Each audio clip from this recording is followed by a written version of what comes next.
Inovações em cibersegurança. Como criar soluções que acompanham a velocidade do cybercrime? Infelizmente, os dados não são nem um pouco animadores, pelo contrário, são alarmantes. O IDC estima que atualmente o custo de cybercrime, o custo para as empresas, que o cybercrime está gerando, está por volta de 400 bilhões de dólares. No Brasil, casos e mais casos nas grandes empresas acontecem dia a dia, com cada vez dados, muitas vezes nossos dados sensíveis, sofrendo esse vazamento. Será que é possível a cibersegurança acompanhar a velocidade do cybercrime? É isso que nós vamos tratar no episódio do Safe Talks de hoje. Roda a vinheta! Safe Talks, o podcast feito por e para quem respira segurança da informação. Olá, eu sou André Pastre, especialista em cibersegurança, comediante nas horas vagas e o host que vos fala neste podcast. Será que nós estamos perdendo a guerra contra os cybercriminosos? Isso é uma dúvida que tem sido muito latente porque o número de incidentes e vazamentos que tem ocorrido só cresce. É algo que tem se tornado de fato muito alarmante. Como que a gente pode criar soluções que consigam correr na mesma velocidade ou até se antecipar a essa velocidade dos cybercriminosos? Para nos ajudar com essas questões aqui hoje, eu tenho duas pessoas às quais eu tenho uma grande admiração. É o Alan Costa e o Leonardo Camata, que vão trazer para nós um tostão do conhecimento e da experiência deles para nos apresentar algumas ideias sobre como correr em paralelo com o cybercrime para chegar na frente deles. Alan, prazer ter você conosco aqui hoje. O Alan, para quem não sabe, é o chefucho, nosso vice-presidente da SH que está conosco hoje. Tudo bem, Alan? Tudo ótimo. Maravilhoso ver não só a evolução do nosso podcast do Safe Talks, mas o seu desempenho como host desse programa. Eu estou absolutamente impressionado, então Rapaz, vai ser o chefe elogiou. Camata, tudo bem contigo? Tudo ótimo, cara. Realmente um prazer e uma surpresa que esse roda a vinheta. Roda a vinheta, funciona. Funciona bem. O pessoal tem gostado, mandado presente, chocolate, né? Tá bom, então. Maravilha. Para quem não conhece, pessoal, repetindo, o Alan Costa é o vice-presidente da nossa empresa hoje e o Leonardo Camata, ele é o diretor de inovações em tecnologia dentro da ISH. Então são pessoas que eu acredito que vão trazer muita luz ao tema. E eu queria abrir o tema aqui trazendo essa pergunta. Será que é possível que a inovação em cibersegurança consiga correr para ou acompanhar ou até passar o cybercrime? Essa é uma pergunta excepcional para a gente começar a aquecer os motores aqui. Boa. A gente às vezes tem a sensação em cibersegurança de que a gente está sempre enxugando gelo, né, Camata? Porque o hacker parece que esse cara tem alguma coisa que faz com que ele o tempo todo esteja se antecipando e quando a gente acha que está chegando nele, ele já deu um passo à frente e assim sucessivamente. Mas se a gente voltar um pouquinho atrás nessa história, e aí entra muito da nossa crença a respeito do que é inovação, de como é que se gera inovação, o que a gente percebe é o seguinte: essa conversa sobre cibersegurança, como muitas das conversas ligadas ao mundo de inovação, na maioria das vezes ela se centra em tecnologia. Né? A inovação tem a ver com tecnologia e cibersegurança, por definição, a gente está falando sobre tecnologia. Só que quando a gente olha na essência dessa história, assim como inovação o é, cibersegurança não é um fenômeno tecnológico, é um fenômeno humano. Então, quando a gente muda o prisma através do qual a gente observa essa questão, a gente começa talvez a caminhar numa resposta que possa fazer sentido para a tua pergunta. Como é que a gente pode fazer para estar minimamente acompanhando a evolução dos hackers e do cybercrime no mundo de cibersegurança? É antes de qualquer coisa entendendo que isso é um fenômeno humano. Antes de pensar na tecnologia que vai proteger as nossas organizações ou a nós mesmos como seres humanos, a gente tem que se perguntar o seguinte: qual é o modelo mental desse hacker? O que esse cara está pensando? Qual é a motivação dele? Como é que ele está pensando? Como é que eu posso me antecipar em termos humanos para empregar a tecnologia que possa fazer sentido para daí sim fazer o casamento da inteligência humana com a inteligência dos computadores, da inteligência artificial, dos processos de aprendizagem de máquina. Essa talvez seja a grande sacada, entender a cibersegurança como um fenômeno humano e, a partir daí, tendo consciência de que o hacker é uma pessoa, as brechas se abrem por falhas das pessoas, muitas vezes, falhas conscientes ou, na maioria das vezes, inconscientes. Aí a gente começa a ter algumas variáveis que a gente pode embaralhar e combinar para tentar responder essa equação. Boa. Kamata, você acha que existe inovação suficiente para tapar as brechas que as pessoas geram? Olha, é uma pergunta complicada, né? Capciosa. Como a gente sempre costuma falar, né? O elo mais fraco da corrente, né, normalmente está dentro das pessoas, né? E aí daí a importância do que o Alan trouxe, né, da gente conseguir enxergar os problemas de segurança da informação do ponto de vista das pessoas, né, e não puramente tecnológico, né? Porque se a gente for enxergar só tecnologia, é meio que uma guerra assimétrica, né? Você tem, sei lá, 10 pessoas trabalhando para proteger e 10 mil trabalhando para invadir. E compartilhando informações, informação, né? Enquanto que do lado dos fabricantes não tem esse compartilhamento de informações que a gente vê de quem está atacando, né? Então, a partir do momento que a gente começa a enxergar esses problemas de cibersegurança por esse prisma das pessoas, né, das motivações, como é que isso acontece, aí sim eu acho que a gente começa a ter uma chance de estar ali, se não um passo à frente, pelo menos ali emparelhado, né, sem estar tão atrás, né? Então, acho que é bem relevante essa questão de proteger o elo mais fraco da corrente, né? E essa simetria que o Kamata coloca, né? Ela tem vários fatores que evidenciam que ela é gigantesca. Porque quando você está do lado do protetor, de quem protege, você tem que proteger dezenas, centenas, milhares de variáveis diferentes e o hacker só precisa encontrar uma vulnerável e ele rompeu a barreira, ele conseguiu entrar. Impressionante. O cara tem um faro que é admirável. Exatamente. Então, do lado de cá, você tem que se cercar de tudo quanto é lado e o cara só tem que achar uma falhazinha, umazinha pequenininha, pronto, resolveu o problema dele. É uma baita de uma sacanagem com o profissional de cibersegurança. E se você for olhar, né, como é que a cibersegurança efetiva funciona, é uma sacanagem maior ainda. Você quer ver por quê? Porque a epítome da cibersegurança efetiva é nada acontecer. Então, as empresas investem quantias significativas de dinheiro, milhões, para não ver nada acontecer. Pensa que maluquice. Aí como é que você vai justificar no board de uma companhia que você investiu milhões para nada acontecer? Então, a mentalidade tem que mudar. Na verdade, não é que você investe para não ver nada acontecer. Só não acontece nada se você tiver uma boa infraestrutura de segurança por conta do investimento. Mas justificar isso, nós estamos num processo de transição, né? Justificar isso no conselho das empresas, nas comissões que aprovam o orçamento, é um negócio dificílimo. Porque no final do dia o que vai para a mesa é o seguinte: nós vamos investir X milhões num sistema de melhor relacionamento com o cliente, que vai aumentar o nosso Net Promoter Score, é mensurável, mas nós vamos investir esse mesmo caminhão de dinheiro em cibersegurança para não ver nada acontecer. Ampliação do SOC, analisar pacotes, DRP. E aí o board te pergunta, mas como é que eu meço o resultado disso? Não, o resultado disso é que nada vai acontecer. Percebe? Isso para nós, profissionais de cibersegurança, é um desafio estratosférico, porque a gente está de um lado correndo uma corrida que é assimétrica, do outro lado tendo uma disputa por recurso que à primeira vista, muito injusta, porque, de novo, né, o investimento no CRM, no sistema de relacionamento com o cliente, eu meço.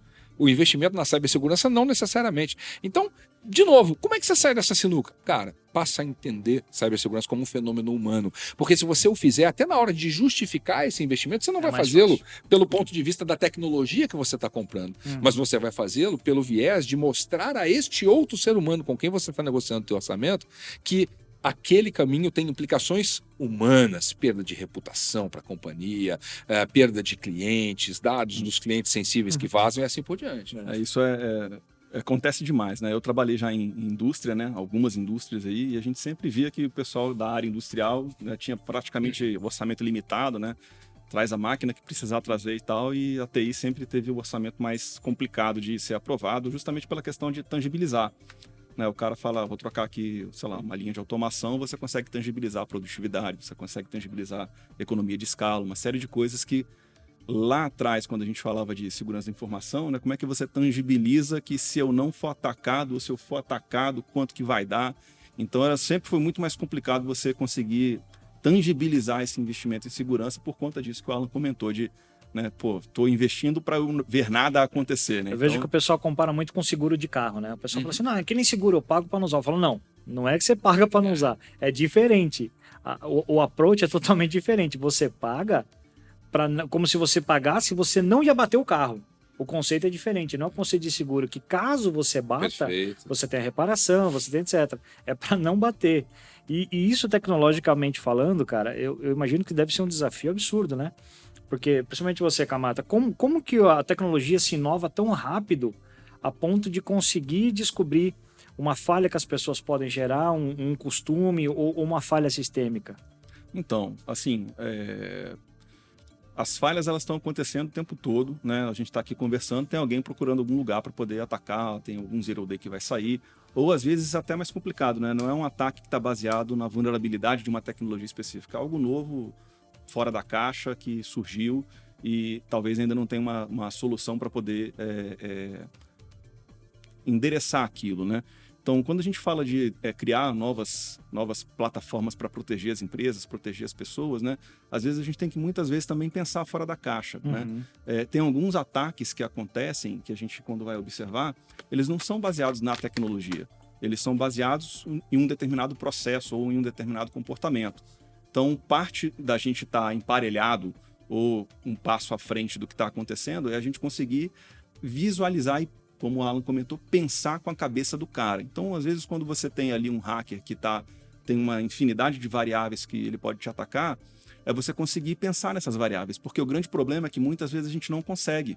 A nossa cabeça ela é tão ali desenhada para a gente se proteger e... Que você não sabe como se desproteger, né? Que eu não sei, cara, se eu tivesse que atacar, eu atacaria como? Às vezes a pessoa não sabe essa resposta, ela tá tão preocupada ali no modo de defesa dela ali, tá ali tentando afunilar ali os ataques para ela conseguir enxergar o que está acontecendo, que ela não consegue se botar no outro lado, né, que é no lado do atacante, para a gente conseguir pensar como que esse cara faria, o que ele faria, o que seria possível de fazer que ninguém está vendo, né, para daí a gente começar a atuar e criar medidas de defesa para questões que talvez podem até existir, né, já, mas que talvez ainda não são tão relevantes, que ainda não são tão conhecidas, né? Então eu acho que a gente conseguir tirar um pouco da mentalidade de como se defender e começar a pensar com a mentalidade de como que eu ataco é a questão que talvez é a mais relevante para a gente conseguir ter um tempo de resposta melhor em relação a essa, né, se a gente está conseguindo acompanhar os ataques, né, a evolução dos ataques, criar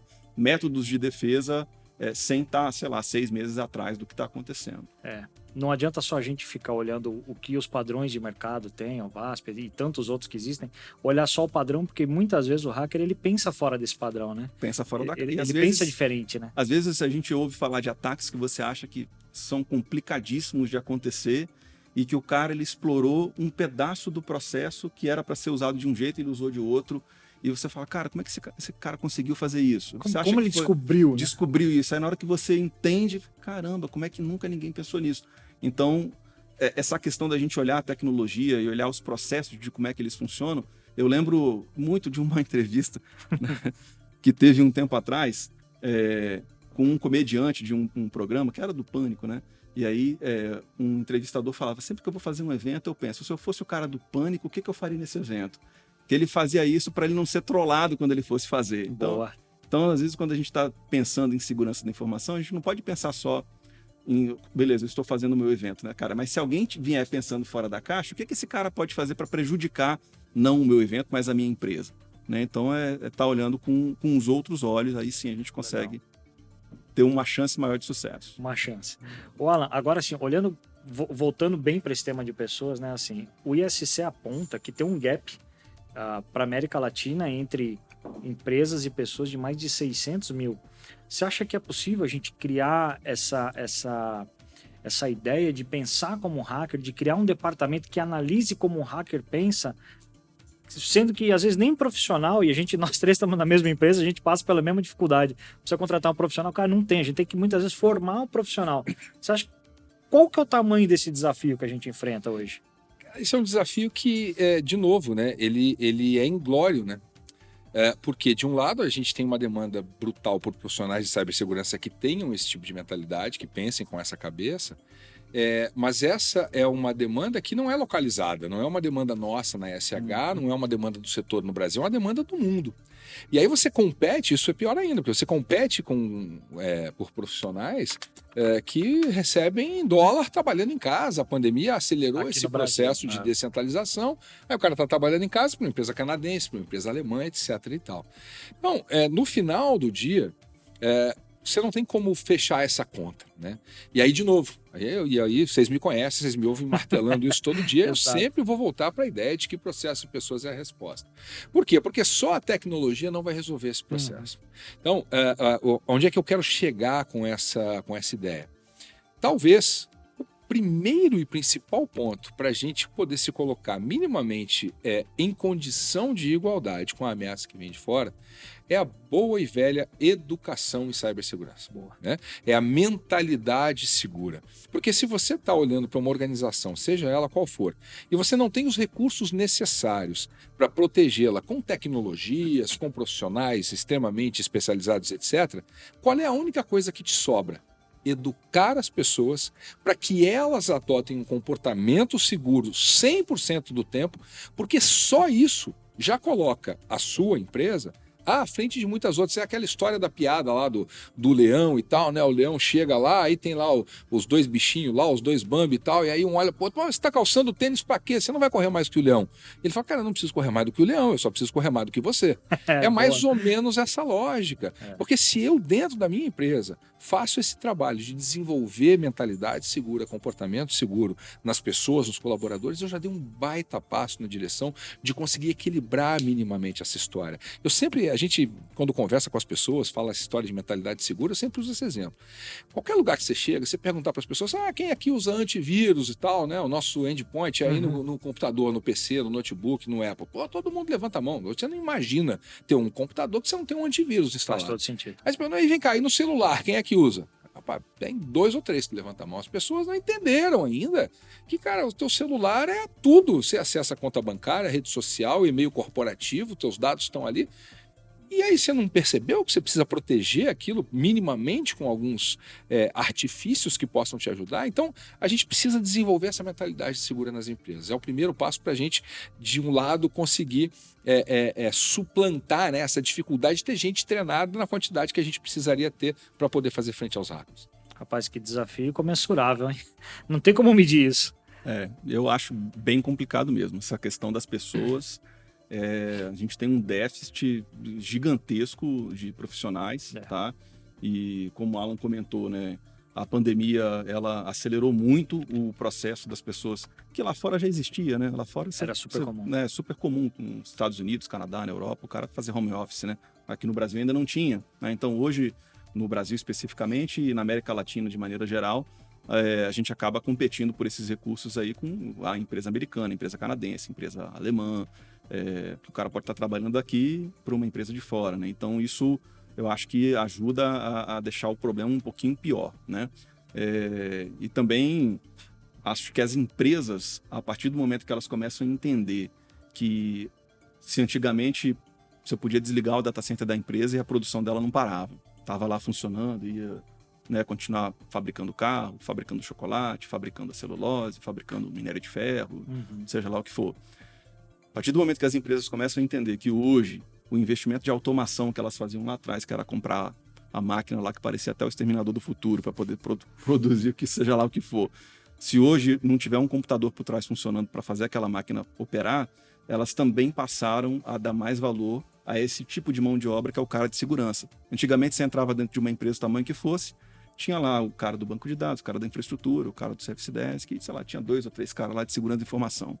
Hoje em dia, você chega em qualquer empresa, o tamanho que tem pelo menos um cara de segurança, e se for uma empresa grande, você vai ter uma equipe, uma galera, né? Cada um trabalhando numa frente. Cada um trabalhando numa frente. Então, eu acho que essa questão dessa defasagem que a gente tem na quantidade de mão de obra, ela vai perdurar aí por bastante tempo. Eu não acho que é uma coisa que a gente consiga sanar em uma geração, vamos colocar assim. E aí entra, né, aquilo que eu falava de que a inovação, inclusive em cibersegurança, ela é um fenômeno humano impulsionado por tecnologia. Como fenômeno humano, nós estamos reconhecendo a nossa incapacidade de dar conta da defasagem no número de profissionais formados em tempo hábil. E aí entra a tecnologia. Aí nós vamos começar e já estamos fazendo isso, né? A gente tem dentro da SH um spin-off, que é o Safe Labs, que é uma empresa que produz solução de cibersegurança, onde grande parte do nosso investimento está exatamente focado em identificar possibilidades de usar aprendizado de máquina, inteligência artificial, para tentar suprir através da tecnologia essa deficiência que a gente tem. Aí sim é a tecnologia ajudando a impulsionar o processo de inovação, exato, que não deixa de ser humano, mas que pode ser potencializado pela tecnologia. Uma das coisas que eu vejo é que é um dos produtos mais inteligentes que eu conheço é o Mantis, né? Porque não tem como uma empresa, e eu sempre falo isso quando faço as apresentações, falo, tá legal, você monitora tudo para dentro. Como que você faz para saber o que o mercado o que já vazou, o que já divulgou? Quantas pessoas você tem na tua estrutura para ficar acessando Deep, Dark e até a Surface Web como um todo, caçando tudo, escutando, vendo, comprando credencial? Não tem, então você precisa de uma inteligência artificial para isso. Vocês acham que a gente tende a caminhar mais? Porque assim, o gap ele é tão grande que é que nem o Kamata falou, cara, em 5 a 10 anos não vai resolver esse gap, porque a gente sabe, 2 anos para um cara entender o mundo de cyber e se formar. Eu sou professor universitário de graduação e de pós, e eu vejo gente que chega na pós cru, completamente sem saber em que mundo tá. Ele vai saber o que é. Um pedacinho muito pequeno ali do escopo total, né? Que eu acho que é uma outra preocupação que a gente tem hoje, né? Os profissionais mais antigos, né? O cara, ele sabe, vai de A a Z, em uma determinada profundidade ali maior ou menor no meio do caminho, e esse cara de 2 anos que você está falando, ele sabe o A, E, I, O, U raso. Ele não é aquele cara ainda que ele vai pegar qualquer tipo de problema. Então, provavelmente, ele vai precisar de, não, até aqui eu consigo ir, daqui para lá eu preciso de um cara mais sênior, ou ele nem vai descobrir que tem um problema, né? Então, o Mantis, por exemplo, ele vem muito para poder ajudar isso que você comentou, né? É uma solução que eu não vou nem falar que se você tivesse 20 pessoas você conseguiria fazer o que ela faz. Uhum. Talvez poderia ter 200 e você não ia conseguir fazer o que ela faz, né? Por causa da automação que a gente consegue colocar e o escopo que ele tem, né? Então, o Mantis, por exemplo, ele está monitorando, sei lá, cara, 1000 fóruns de Deep Web, Dark Web, Telegram, WhatsApp. Não tem como, humanamente é impossível você ter uma equipe para estar lendo o que esses caras estão postando lá e não só lendo, mas colocando um score de risco para determinar se o que está sendo escrito impacta algum cliente e qual é o risco daquilo. Porque também não é só ler, não é só ter acesso ao conteúdo. É como que daqueles X fóruns que você está lendo ali em tempo real, eu vou levar uma mensagem para esse cara prestar atenção. Assertiva, né? Disso tudo que eu tenho aqui, que eu peguei durante o dia, 30 mil você mensagens. tem que olhar essa daqui, né? Então, são questões que você não consegue resolver só no braço. Você precisa ter alguma inteligência por trás para conseguir identificar. E aí a beleza da ideia do humano mais inovação. Tudo aquilo que é processo repetitivo vai ser automatizado por alguma forma de inteligência artificial, etc e tal. E aí muita gente olha, mas puxa, está custando o emprego das pessoas. Não. Isso está devolvendo às pessoas a sua capacidade de ser humana, de exercer o seu julgamento, de exercer a sua capacidade de discernimento. A gente tem no forno agora um outro produto que vai nessa mesma linha, né, que a gente começou a desenvolver nesse quarter e a gente pretende lançar em Q4 ainda esse ano, que é o BAS, é o Breach Attack Simulator. Spoiler, verdade, pega na lente, spoiler. Mas o que é o BAS, né? Para quem está nos acompanhando e que não é tão familiarizado com a nomenclatura, né? O BAS, o Breach Attack Simulator, é uma solução de inteligência artificial que basicamente é um hacker treinado para ficar testando a sua empresa 24 horas por dia, 7 dias por semana, tá de vulnerabilidade. Contratei um time de pentester top de linha para ficar fazendo isso. Só que isso passa a ser automatizado. Por quê? Porque eu não tenho gente para fazer. E as pessoas que eu tenho, eu preciso colocá-las em funções cuja inteligência delas seja melhor aproveitada. Não que o pentester não tenha uma inteligência bem aproveitada, mas eu tenho tecnologia que já consegue substituir isso.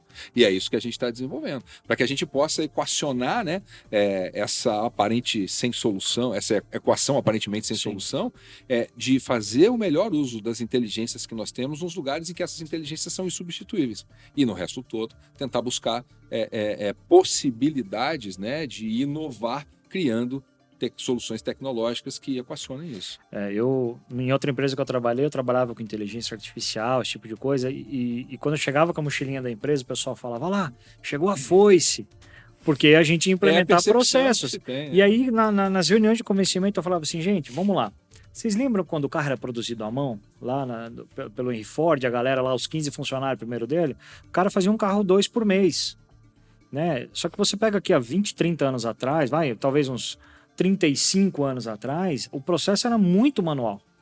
Então era lento, tinha erro, o carro era refutado, não passava no teste de água, de luz, de vento. E aí o que acontece? Quando as máquinas entraram, eles produziam, sei lá, 1.500 carros aproximadamente por hora, por mês, enfim, tinha uma métrica. Quando as máquinas entraram, subiu para 15 mil. O cara multiplicou por 1.000 o processo dele. Cara, de 1.000 funcionários, ele passou a ter 5.000 funcionários. Então ele expandiu muito mais a gama de emprego, porque a pessoa tem, né, o ser humano, ele tem a capacidade de análise, de contexto, né? Pô, isso daqui é certo ou é errado? Faz sentido com o meu negócio ou não faz? Então a automação, ela vem contribuir para a gente, né? Isso era um discurso que eu tinha. Se você comparar a quantidade de empregos, entre aspas, que a Amazon destruiu, porque a Amazon vende tudo online, etc e tal, com a quantidade de empregos que a Amazon gerou com toda a sua infraestrutura, centros de distribuição, AWS, etc e tal, a quantidade de empregos que ela gerou é muito maior do que a quantidade de empregos que, e eu vou colocar de novo entre aspas, que ela supostamente destruiu, né? E tem coisas que saltam aos olhos, né? O pessoal fala muito, a internet é um negócio maravilhoso, né? Porque dá voz a todo mundo, né? Dá voz a quem tem alguma coisa a dizer e dá voz a idiota, né? Se você pega um gráfico da evolução da riqueza do mundo ao longo da história, você percebe que isso anda de lado, essa geração de riqueza, de lado, até que num dado ponto da história aquilo começa a virar, começa a subir e a partir de um certo ponto ali aquilo explode. Vira 90 graus ali. E quando você procura relações de causa e efeito com algumas variáveis, o que você percebe é o seguinte: aonde é que essa curva de geração de riqueza começa a subir? É quando a tecnologia começa a estar presente nas empresas. É quando o mundo começa a se automatizar, quando entra a Revolução Industrial e ela decola efetivamente com a chegada das tecnologias que viabilizaram o que a gente conhece hoje como mundo exponencial, né? Que é a tecnologia cada vez mais barata, mais amplamente disponível, celulares, acesso à internet, 5G, 4G, etc. e tal. Então, a tecnologia gera riqueza. Ela não destrói riqueza. E ao gerar riqueza, ela cria oportunidades, ela reduz desigualdade, etc, etc. Então tem muita visão equivocada, né, sobre inovação e sobre essas coisas todas aí. Eu concordo bastante com isso, né? E a internet, ela é terra de ninguém. E é daí que nascem as mentes vazias e profanas. E tem um outro aspecto que trazendo de novo para o nosso universo de cibersegurança, né? Pensando lá na pergunta original de toda essa nossa conversa, né? Como é que a gente pode equilibrar essa luta e tal contra o mal, né? Porque aqui, no final do dia, nós estamos aqui meio que é o bem contra o mal, né? É o hacker tentando atacar e nós, empresas e tal, tentando se defender. E tem mente vazia, não só tentando fazer o mal, mas tentando amplificar o mal. Eu vejo hoje, felizmente, eu começo a perceber que isso está evoluindo para um bom lugar. Onde é que eu quero chegar? Nós, comunidade de cibersegurança, a gente precisa entender, ampliar a nossa compreensão de que o meu problema é o seu problema e o seu problema também é o seu problema e, portanto, não é o meu, o seu e o seu, é o nosso. Né? Agora, eu vejo mentes vazias, como essa que você falou, né? No formato de blogs, de formadores de opinião, e aqui eu vou colocar todas as aspas do mundo, porque não forma opinião porcaria nenhuma, pretensos jornalistas, que parece que a vida dos caras é comer carniça, velho. O cara ouve falar um negócio que aconteceu e ele solta na base de suposição, na base de especulação, do ouvir dizer, e começa a fazer, apostar e escrever, cobrando, porra, o fulano não se pronunciou. É claro que não se pronunciou, porque se ele está sob ataque, ele está preocupado em conter o ataque, ele está preocupado em conter o dano, para depois ele vir prestar satisfação para A, para B ou para C, ou que seja lá para quem quer que seja. Nós, comunidade de cibersegurança, a gente precisa se unir de fato para, cara, ejetar essas figuras abjetas do mercado de cibersegurança que parece que vivem na base de comer carniça. A cibersegurança é, no final do dia, a luta do bem contra o mal. E você escolhe de que lado você está, igualzinho na internet. É isso aí. Dá voz a quem tem voz e dá voz a idiota. Você quer consumir o recurso de quem tem voz boa ou você quer consumir o recurso do idiota? Comida boa ou comida ruim? Aqui é a mesma coisa. Você quer estar do lado de quem está trabalhando para consolidar esse mercado ou você quer estar do lado de quem está querendo se vilipendiar por incompetência, por incapacidade, tentando beber na fonte do que os hackers supostamente fizeram? Isso é um alerta que eu quero deixar, aproveitar esse espaço para chamar essa comunidade de cibersegurança para que a gente esteja cada vez mais unido, né? Quem são os concorrentes da SH? Antes de serem concorrentes, são atores do mesmo mercado em que a gente está e tem mercado para todo no mundo. Mesmo mundo. Nós estamos juntos. A empresa A ou a empresa B ser atacada ou ter um evento não é motivo para comemorar, é motivo para tristeza e para a gente se solidarizar para trabalhar junto para melhorar esse mercado como um todo. Tem uma coisa que eu vejo, Alan, que você tocou num ponto muito importante, que é, por exemplo, os médicos, eles têm um protocolo, Código de ética. um código de ética que é maravilhoso. Já aconteceu de levar pessoas no médico, minha mãe, pai, assim. O outro médico viu e não olhou nada aqui do meu braço. Outro, não é que ele não olhou. Foi uma visão momentânea que ele teve, baseado na interpretação que a senhora levou ele. Minha mãe, não é que ele tá certo, porque um médico defende o outro. Perfeito. Então, quando não há essa cumplicidade, né, que foi um ponto que o Kamata comentou, né, as fábricas, elas trabalham separadas, elas não trabalham juntas. Nisso, a inteligência artificial é top, porque você pega um data lake que muitas vezes é público, que tem uma enxurrada de informação que ela pode se basear para tomar uma ação, e essa informação é a mesma que todas as outras usam, né? Você pega, por exemplo, todo fabricante tem a venda de feeds de inteligência. Perfeito.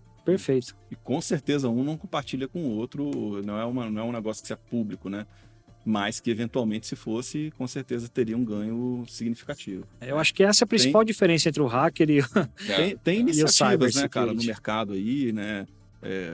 No mundo aí de software livre, né? De grupos que se unem, pessoas, né? De gerência de diversas empresas diferentes, né, não necessariamente fabricantes, mas que compartilham um pouco dessas informações e por exemplo, publicam regra de WAF, regra de CIEM, indicador de comprometimento, e aí vão atualizando o mercado de maneira geral, né?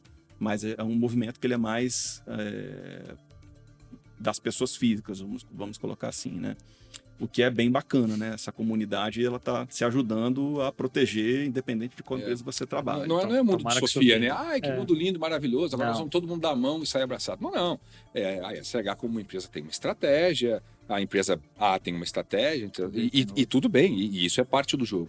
Agora, o que é uma sacanagem é quando a empresa A ou a empresa B, supostamente concorrentes, tem um problema com um cliente que atende, a SH, você fala, lá o fulano se deu mal e tal. Isso é de uma estupidez que não tem tamanho. Cada vez que isso acontece, eu me solidarizo com o A ou com o B, que são os nossos concorrentes. Mesma coisa que ver um humano caindo e falar, bem feito. Não, peraí, vá lá e ajuda, né? Não é assim. Tem uma questão de... E sem saber por que o cara caiu. Exato. Porque, eventualmente você tá vendo, aconteceu alguma coisa, mas beleza. Deixa eu averiguar ali, né? Aí o estúpido vai lá e fala, não, mas foi um incidente, invadiram, foi um ransomware, não sei o que, tá pagando resgate.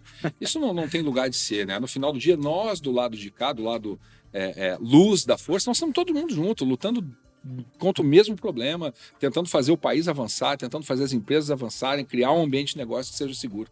Então a gente tem que desenvolver essa consciência um pouco melhor. O nosso desafio é sempre levado a pessoas. Sempre. No final do dia é sempre sobre pessoas.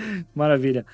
Alan, Kamata, agradeço imensamente o papo de vocês, porque foi muito enriquecedor, foi muito esclarecedor, trouxe luz para temas que são extremamente sensíveis e trouxe um caminho para talvez um ponto onde as pessoas não costumavam pensar, não costumavam direcionar esse raciocínio. Alan, tem algum último recado que você quer deixar para os nossos queridos? Não, o recado é que não adianta o pessoal aí querer vir olhar para você como um apresentador de podcast de sucesso, desenvolto e tal, porque você é nosso, né? Você é da casa ESH. Hashtag então, ESH. Brincadeiras à parte, eu quero te parabenizar pela condução, pela forma como você está tocando o projeto aí. Maravilha.